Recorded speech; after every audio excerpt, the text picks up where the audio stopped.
No funeral do meu marido, a mulher com quem ele estava me traindo se levantou no meio da cerimônia, virou-se para a plateia e disse: "Ele nunca a amou." Ela se referia a mim.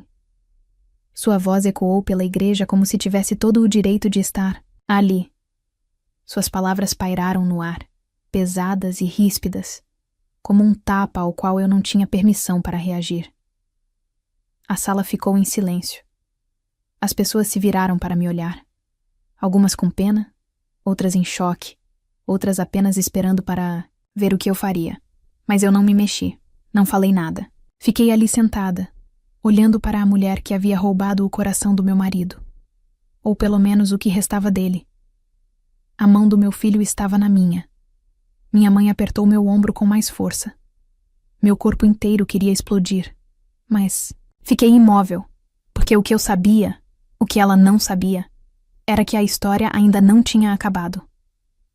Alguns segundos depois, nosso advogado de família, Dr. Armando Leite, caminhou calmamente até a frente da sala. Ele segurava uma pequena caixa de madeira nas duas mãos. Todos o observavam, sem saber se aquilo fazia parte da cerimônia ou se era algum tipo de anúncio de última hora. Ele se virou para ela, a amante, e disse sem hesitar: "Ele deixou isso só para você." Ela pegou a caixa dele como se fosse um presente, como se tivesse ganhado alguma coisa. Ela a abriu e então gritou. Antes do funeral, eu não chorei. Eu não conseguia. Não por ele. Ainda não. Eduardo estava morto havia 6 dias. Um acidente de carro, estrada escorregadia pela chuva, tarde da noite. Disseram que foi instantâneo, mas esses detalhes não me importavam. O que importava era o silêncio que se seguiu. O tipo de silêncio que não parece tranquilo, apenas pesado. Lembro-me vividamente da manhã do funeral. O cheiro de café que eu não conseguia me obrigar a beber. O jeito como minha mãe ficava, ajeitando suas pérolas, como se isso lhe desse algo em que se agarrar. O som de Lucas, meu filho de 10 anos, fechando o zíper de sua jaqueta preta minúscula, tentando agir como se aquilo fosse apenas mais um evento de adultos, como se não soubesse que seu mundo havia se partido ao meio. "Você está linda", disse minha mãe suavemente, enquanto prendia um broche de prata no meu casaco, como uma viúva deveria ser. Não respondi. Olhei no espelho e mal me reconheci. Cabelo preso para trás, maquiagem escondendo as olheiras, lábios pintados no mesmo tom que usei no dia do nosso casamento. Parecia uma piada cruel, como eu outrora usara essa mesma cor com esperança no coração, e agora a usava como uma armadura. O caminho até a igreja foi tranquilo. Sentei-me entre minha mãe e Lucas no banco de trás do seu velho Monza. Ele segurou minha mão o tempo todo, mas eu sentia suas perguntas zumbindo sob a superfície. Ele não perguntava sobre o acidente desde o dia em que aconteceu. Só perguntava se o pai realmente o amava. Essa foi a parte que mais doeu.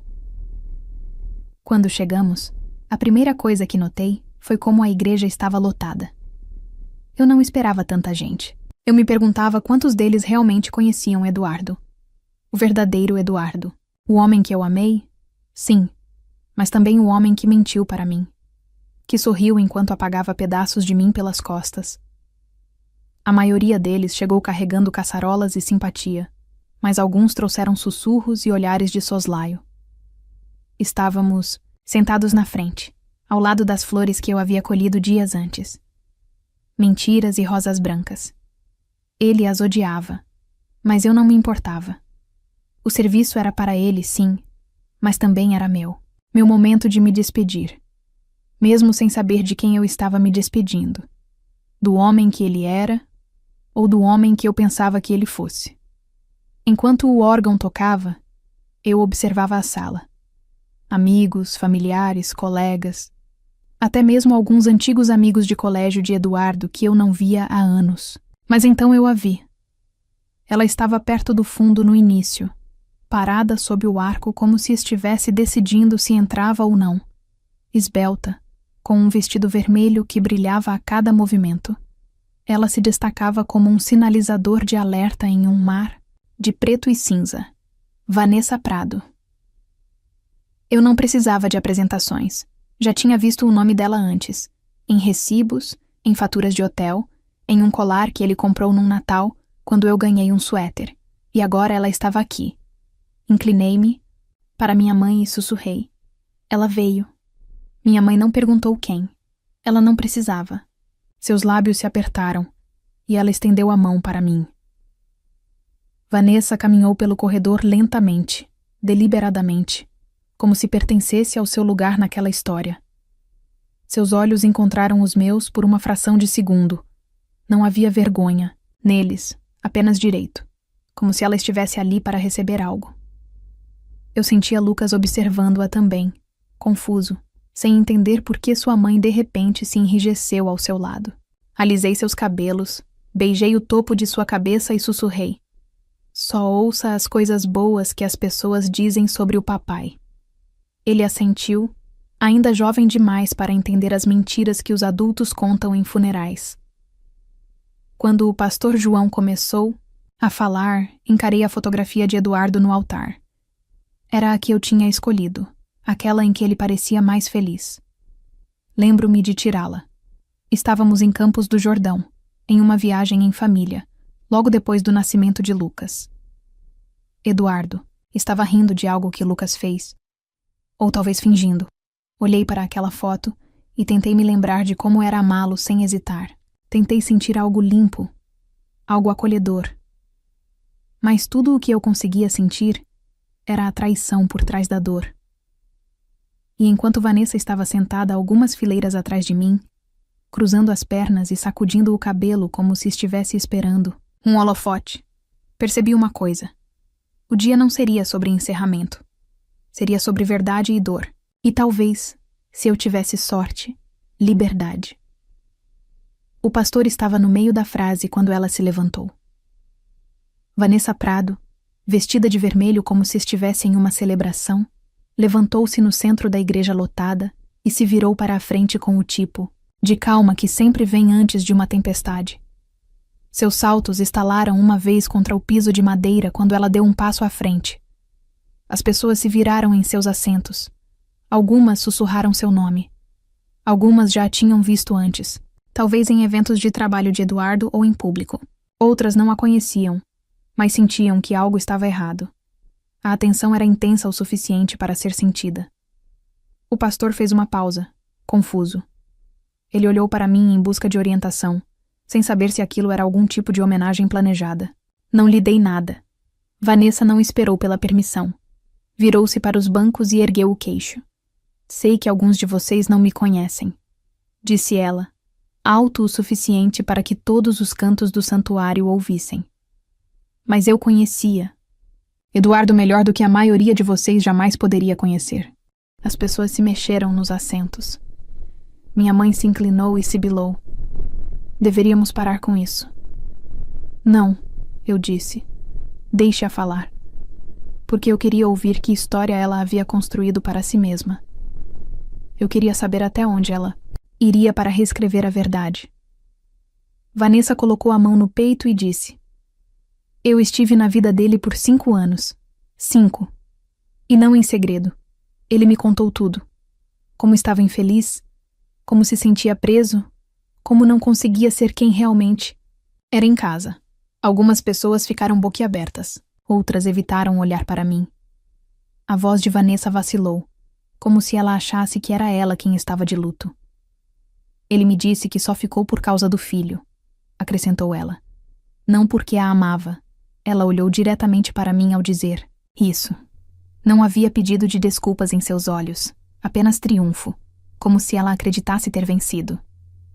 Eu não vacilei, mas por dentro eu estava queimando. Lucas puxou minha mão. Mamãe, por que aquela senhora está dizendo isso? Ele sussurrou. Eu apertei a mão dele. Ignore-a, querido. A sala caiu em um silêncio sinistro. Ninguém sabia o que fazer. O pastor João tentou intervir. Senhora, isso não é nada disso. Mas antes que pudesse terminar, uma voz vinda do outro lado da sala cortou o ar. Senhorita Prado, disse Dr. Armando Leite, nosso advogado de família, enquanto se levantava e começava a caminhar lentamente pelo corredor. Todos os olhares se voltaram para ele. Ele segurava uma pequena caixa de madeira nas mãos. Polida, simples, quase como uma caixa de joias, porém mais pesada, mais densa. Vanessa congelou. A expressão dela mudou ligeiramente, confusa e depois curiosa. O Dr. Leite se aproximou. Da frente, parou bem em frente ao púlpito e se virou para ela. Eduardo deixou instruções muito específicas em seu testamento, disse ele calmamente. Ele solicitou que isto fosse entregue a você hoje, publicamente. Vanessa piscou, os braços caídos ao lado do corpo. Ela pareceu insegura pela primeira vez desde que entrara, mas pegou a caixa lentamente, como alguém recebendo um prêmio. Observei seus dedos traçarem a borda da tampa. Suas unhas estavam pintadas do mesmo vermelho vinho do vestido. Naquele momento, a igreja ficou em silêncio novamente. Não de luto, mas de expectativa. Uma espécie de suspense silencioso que envolveu todos na sala. As pessoas se inclinavam para a frente em seus assentos. Minha mãe estava sentada rígida ao meu lado. Lucas estava imóvel. Até o pastor se afastou, observando. Vanessa me olhou uma última vez, presunçosa e firme, e então abriu a caixa. O que ela esperava eu nunca saberei. Uma carta, talvez. Um anel. Uma última declaração de amor. Mas o que ela recebeu foi algo completamente diferente. Seus olhos pousaram nela, e ela empalideceu. Sua boca se abriu ligeiramente, como se tentasse falar, mas nenhuma palavra saiu. Então, de repente, ela fechou a tampa e soltou um grito que cortou o ar. Um som áspero e gutural, mais do que apenas choque. Era raiva, mágoa, humilhação. Ela deixou a caixa cair no chão, recuou como se a tivesse queimado e cambaleou pelo corredor. Suspiros seguiram sua saída. A porta bateu atrás dela com um eco violento que pareceu sacudir as janelas. A caixa estava na frente, intocada. O Dr. Leite se virou brevemente para mim e assentiu. Um pequeno sinal particular. Não olhei para ela. Não precisava. Eu já sabia o que havia dentro. Eduardo havia planejado isso. Ele me traiu enquanto viveu, mas na morte ele havia escrito uma verdade final, uma da qual ela não conseguiu escapar, e uma que eu não precisei dizer uma única palavra para transmitir. Na noite anterior ao funeral, sentei-me à mesa da cozinha com o Dr. Leite, o UCTA, advogado em quem Eduardo confiava há anos. A casa estava silenciosa, exceto pelo zumbido da geladeira e pelo tic-tac do relógio na parede. Lucas dormia no andar de cima. Minha mãe estava no quarto de hóspedes, rezando o terço pela terceira vez naquele dia. O Dr. Leite abriu o testamento de Eduardo e o deslizou sobre a mesa. Eu não o peguei. Há algo em comum, disse ele. Uma cláusula que Eduardo acrescentou pouco antes de morrer. Ele deixou uma caixa para alguém chamada Vanessa Prado. Você sabe quem é? Eu ri antes da hora. Não por humor, mas por descrença. Ah, eu sei quem ela é. Ele me olhou atentamente, tentando avaliar se eu estava bem. Eu não estava, mas já tinha parado de esperar que estivesse. Inclinei-me para a frente. O que tem na caixa? Perguntou o Dr. Leite, hesitante. Uma fotografia e uma mensagem escrita à mão, seladas na caixa. Ele pediu que a apresentação fosse feita publicamente durante o culto. Foi muito específico. Olhei para os veios da madeira sobre a mesa, pensando em como aquele homem, meu marido, havia criado uma última performance, mesmo na morte. Um último controle, uma última mensagem. Ele realmente queria que ela visse isso na frente de todos? Perguntei. O Dr. Leite assentiu. Suas palavras exatas foram: quero que ela ouça a verdade, sem poder distorcê-la. Uma parte de mim se sentiu enjoada. Outra parte sentiu algo como vingança. Olhei para o Dr. Leite. Então faça isso. Ele pareceu surpreso. Tem certeza? Não, eu disse. Mas faça mesmo assim. Eu havia passado grande parte da minha vida mordendo a língua, preservando a paz em nome das aparências, pelo bem do meu filho. Mas a paz construída sobre o silêncio é apenas uma mentira em câmera lenta. E eu estava farta de mentir, mesmo que tivesse que deixar Eduardo contar a verdade através das cinzas que deixou para trás. Naquela noite, não dormi. Deitei na cama, olhando para o teto, pensando em tudo o que havia sacrificado para ser sua esposa.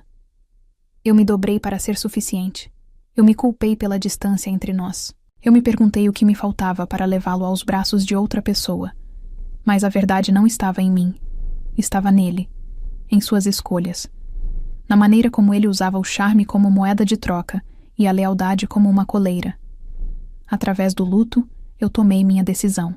Eu não confrontaria Vanessa. Não a atacaria nem faria cena. Eu a deixaria falar, se quisesse. Deixaria que se apresentasse diante de todos e criasse qualquer fantasia em que precisasse acreditar, porque eu sabia o que estava por vir. Vesti-me, deliberadamente naquele dia, não para ele, mas para mim. Usei o terno preto de que ele nunca gostou, aquele que, segundo ele, me fazia parecer séria demais. Usei os saltos que não tocava desde a minha entrevista de emprego há 5 anos. Prendi o cabelo com força e passei o batom que usava quando ainda acreditava que ele me amava. Queria parecer alguém que já havia sobrevivido ao pior. Na igreja, quando Vanessa entrou como se pertencesse àquele lugar, não me assustei.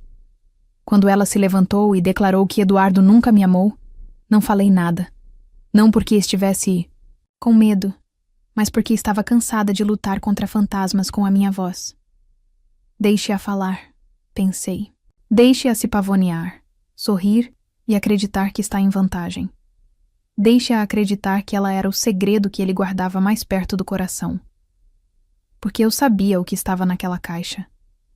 A verdade de Eduardo não era gentil. Não era nobre, nem redentora. Era cruel em sua honestidade. O bilhete que ele deixou para ela era curto, apenas uma frase, mas foi o suficiente para desfazer tudo o que ela pensava que eles tinham. O doutor Armando Leite me mostrou. Eu li uma vez, e apenas uma vez, para Vanessa. Pelos anos que roubei de vocês duas, eu nunca te amei.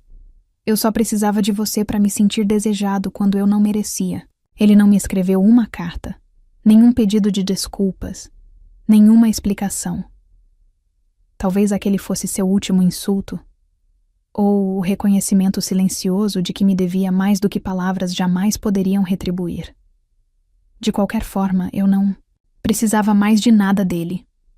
Dei sinal verde ao Dr. Armando Leite. Deixe-a abrir a caixa. Deixe a verdade falar alto por uma vez.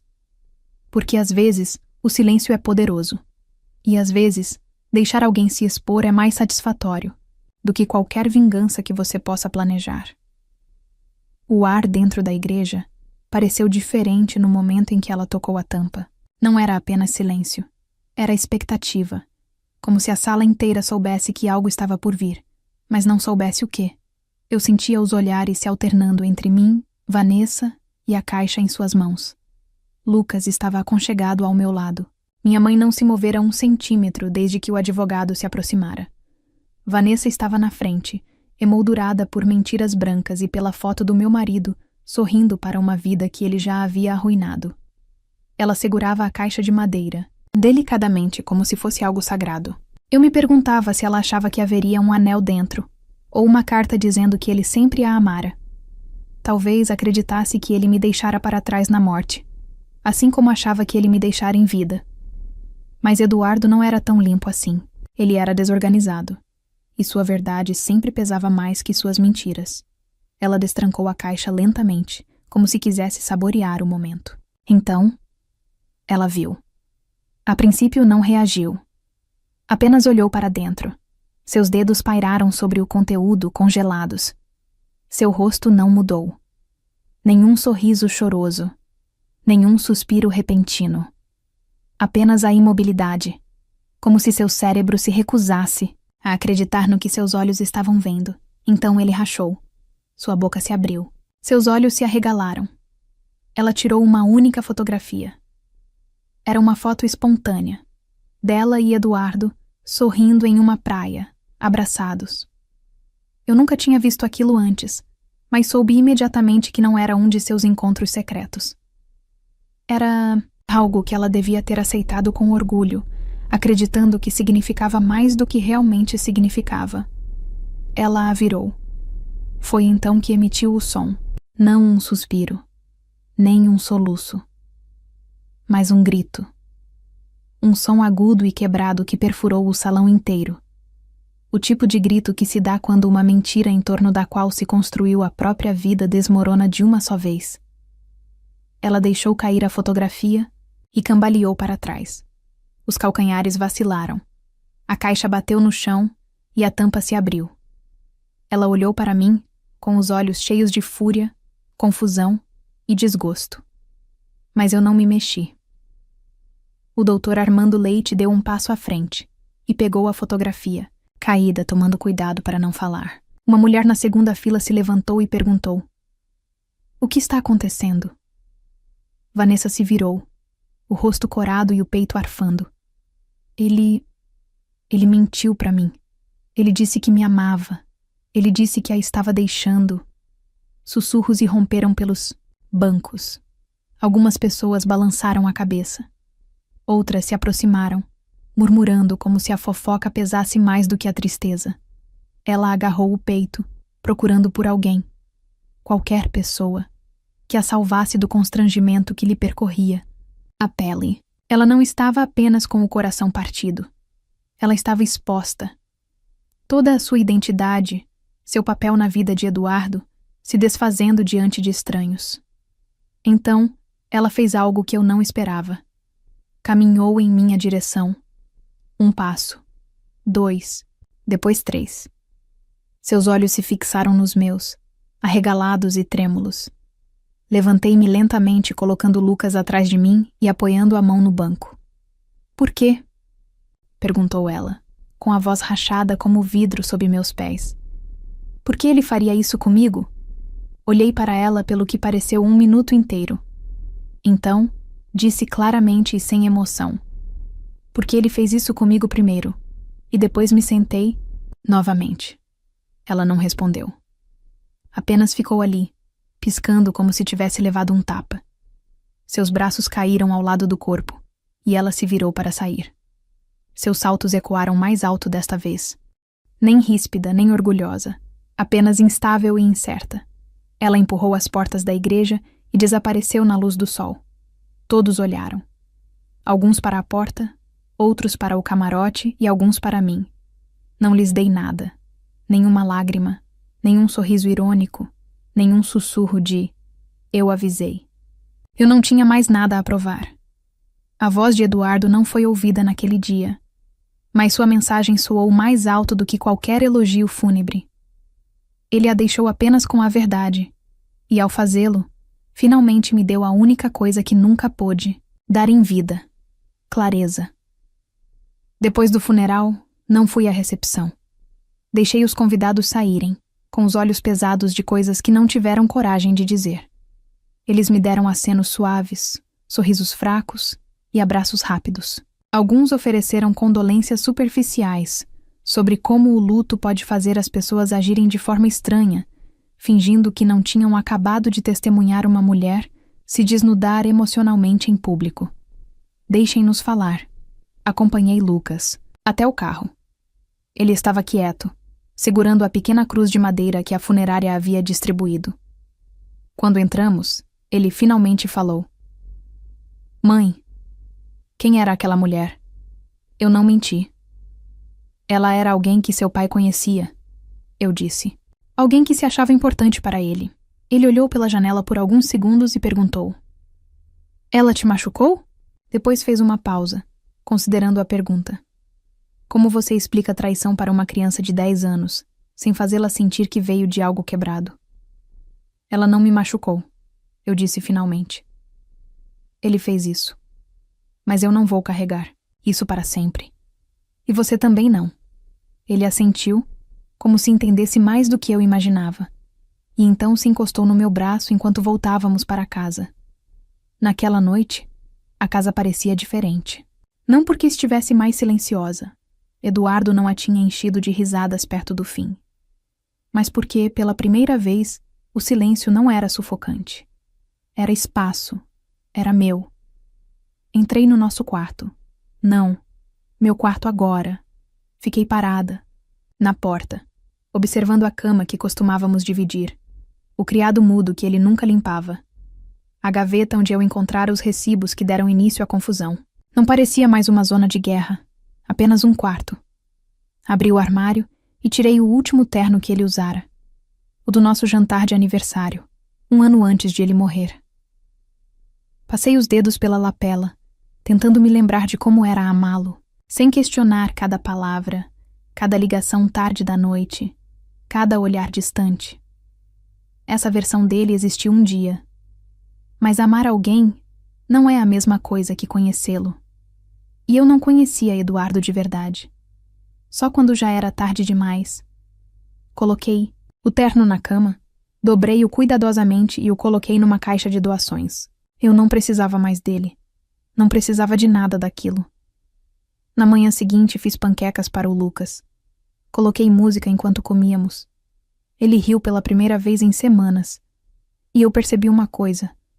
Eu não estava mais de luto pelo Eduardo. Eu estava de luto por mim mesma. A versão de mim que acreditava que o amor tinha que ser conquistado. Que lealdade significava silêncio. Que a força era medida pela quantidade de dor que você conseguia suportar sem vacilar. Mas essa versão de mim se foi. Não estou com raiva da Vanessa. Não mais. Acho que ela o amava à sua maneira. Ou talvez ela simplesmente amasse ser escolhida, como eu um dia amei. Mas amor construído sobre mentiras não é amor de jeito nenhum. É sobrevivência. E eu cansei de sobreviver. Eu quero viver. Eduardo achou que a verdade a machucaria. E machucou. Mas me libertou. E talvez, da forma mais distorcida, esse foi o seu último presente. As pessoas sempre dizem que funerais são para os vivos, não para os mortos. Eu costumava pensar que isso significava um encerramento. Agora, acho que significa escolha. Você pode escolher que tipo de pessoa será quando as piores partes da sua história passarem. Você pode decidir se a dor se tornará sua prisão ou seu ponto de virada. Eu escolhi a segunda opção. Enquanto eu estava em pé perto da janela naquela manhã, com o café na mão, observando Lucas perseguir o cachorro no quintal, percebi que não estava esperando por mais nada.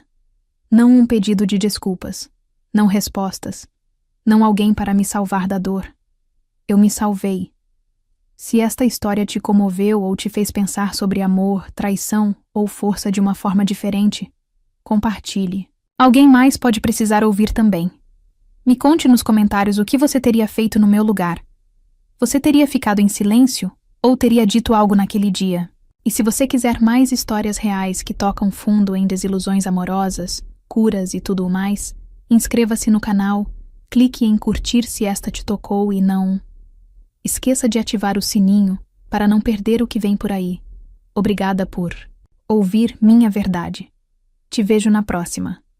Nem ríspida, nem orgulhosa. Apenas instável e incerta. Ela empurrou as portas da igreja e desapareceu na luz do sol. Todos olharam. Alguns para a porta, outros para o camarote e alguns para mim. Não lhes dei nada. Nenhuma lágrima, nenhum sorriso irônico, nenhum sussurro de "eu avisei". Eu não tinha mais nada a provar. A voz de Eduardo não foi ouvida naquele dia, mas sua mensagem soou mais alto do que qualquer elogio fúnebre. Ele a deixou apenas com a verdade e, ao fazê-lo, finalmente me deu a única coisa que nunca pôde dar em vida: clareza. Depois do funeral, não fui à recepção. Deixei os convidados saírem com os olhos pesados de coisas que não tiveram coragem de dizer. Eles me deram acenos suaves, sorrisos fracos e abraços rápidos. Alguns ofereceram condolências superficiais sobre como o luto pode fazer as pessoas agirem de forma estranha, fingindo que não tinham acabado de testemunhar uma mulher se desnudar emocionalmente em público. Deixem-nos falar. Acompanhei Lucas até o carro. Ele estava quieto, segurando a pequena cruz de madeira que a funerária havia distribuído. Quando entramos, ele finalmente falou: "Mãe, quem era aquela mulher?" Eu não menti. Ela era alguém que seu pai conhecia, eu disse. Alguém que se achava importante para ele. Ele olhou pela janela por alguns segundos e perguntou: Ela te machucou? Depois fez uma pausa, considerando a pergunta. Como você explica traição para uma criança de 10 anos, sem fazê-la sentir que veio de algo quebrado? Ela não me machucou, eu disse finalmente. Ele fez isso. Mas eu não vou carregar isso para sempre. E você também não. Ele assentiu, como se entendesse mais do que eu imaginava, e então se encostou no meu braço enquanto voltávamos para casa.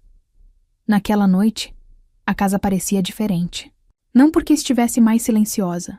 Eduardo não a tinha enchido de risadas perto do fim. Mas porque, pela primeira vez, o silêncio não era sufocante. Era espaço. Era meu. Entrei no nosso quarto. Não. Meu quarto agora. Fiquei parada, na porta, observando a cama que costumávamos dividir, o criado mudo que ele nunca limpava, a gaveta onde eu encontrara os recibos que deram início à confusão. Não parecia mais uma zona de guerra, apenas um quarto. Abri o armário e tirei o último terno que ele usara, o do nosso jantar de aniversário, 1 ano antes de ele morrer. Passei os dedos pela lapela, tentando me lembrar de como era amá-lo, sem questionar cada palavra, cada ligação tarde da noite, cada olhar distante. Essa versão dele existiu um dia. Mas amar alguém não é a mesma coisa que conhecê-lo. E eu não conhecia Eduardo de verdade. Só quando já era tarde demais. Coloquei o terno na cama, dobrei-o cuidadosamente e o coloquei numa caixa de doações. Eu não precisava mais dele. Não precisava de nada daquilo. Na manhã seguinte fiz panquecas para o Lucas. Coloquei música enquanto comíamos. Ele riu pela primeira vez em semanas. E eu percebi uma coisa. Eu não estava mais de luto pelo Eduardo. Eu estava de luto por mim mesma. A versão de mim que acreditava que o amor tinha que ser conquistado. Que lealdade significava silêncio. Que a força era medida pela quantidade de dor que você conseguia suportar sem vacilar. Mas essa versão de mim se foi. Não estou com raiva da Vanessa. Não mais. Acho que ela o amava à sua maneira. Ou talvez ela simplesmente amasse ser escolhida, como eu um dia amei. Mas amor construído sobre mentiras não é amor de jeito nenhum. É sobrevivência. E eu cansei de sobreviver. Eu quero viver. Eduardo achou que a verdade a machucaria. E machucou. Mas me libertou. E talvez, da forma mais distorcida, esse foi o seu último presente. As pessoas sempre dizem que funerais são para os vivos, não para os mortos. Eu costumava pensar que isso significava um encerramento. Agora, acho que significa escolha. Você pode escolher que tipo de pessoa será quando as piores partes da sua história passarem. Você pode decidir se a dor se tornará sua prisão ou seu ponto de virada. Eu escolhi a segunda opção. Enquanto eu estava em pé perto da janela naquela manhã, com o café na mão, observando Lucas perseguir o cachorro no quintal, percebi que não estava esperando por mais nada. Não um pedido de desculpas. Não respostas. Não alguém para me salvar da dor. Eu me salvei. Se esta história te comoveu ou te fez pensar sobre amor, traição ou força de uma forma diferente, compartilhe. Alguém mais pode precisar ouvir também. Me conte nos comentários o que você teria feito no meu lugar. Você teria ficado em silêncio ou teria dito algo naquele dia? E se você quiser mais histórias reais que tocam fundo em desilusões amorosas, curas e tudo o mais, inscreva-se no canal, clique em curtir se esta te tocou. E não esqueça de ativar o sininho para não perder o que vem por aí. Obrigada por ouvir minha verdade. Te vejo na próxima. Agora me diz, você acha que a esposa agiu certo em deixar Eduardo se vingar mesmo depois de morto? E se você fosse Vanessa, como reagiria ao descobrir a verdade daquela forma? Escreve aqui nos comentários. Eu quero muito saber. Se você gostou do vídeo, clica em curtir e se inscreve no canal também. Assim você não perde nenhuma história emocionante. E não esquece, deixa também um comentário com uma classificação de 1 a 10 para mostrar o quanto você gostou. Assista também ao vídeo que agora está aparecendo na sua tela. Até breve.